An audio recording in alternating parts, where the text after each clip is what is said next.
నల్గొండ జిల్లా కతేపల్లి మండలం మూసి ప్రాజెక్టులో నకరేకల్ ఎమ్మెల్యే వేముల వీరేశం చేప పిల్లలను వదిలారు. ప్రాజెక్టులో దాదాపు 9,47,000 పైచిలకు చేప పిల్లలను వదిలి ఈ సందర్భంగా మీడియాతో మాట్లాడారు. హైదరాబాద్లోని ఫ్యాక్టరీల వ్యర్థాల వల్ల మూసి కలుషితమై మూసి ప్రాజెక్టులోని మత్స్య సంపద తగ్గిపోతుందన్నారు.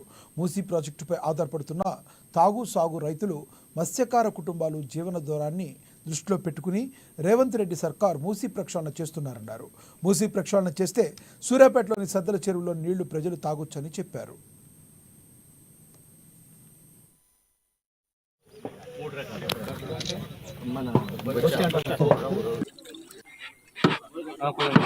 ఈరోజు WHO అనేక సార్లు నేను చెప్పినాను, మూసి నీళ్ళల్లో సూపర్ బగ్ అనేటువంటి బ్యాక్టీరియా ఫామ్ అయి ఉన్నది. దీన్ని తొలగించకుంటే మూసి పరివాహక ప్రాంతాన్ని అంతా కూడా మనుషులు నివసించేటువంటి ప్రాంతం కాదని డిక్లేర్ చేయవలసి వస్తుందని చెప్పేసి వరల్డ్ హెల్త్ ఆర్గనైజేషన్ చెప్పింది.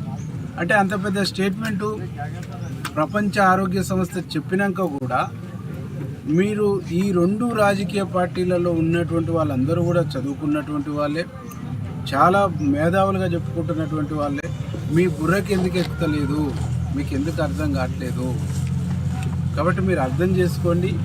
మూసి పైన మీరు వివక్షత చూపకండి. మూసి ప్రజలపైన మీరు దుర్మార్గమైనటువంటి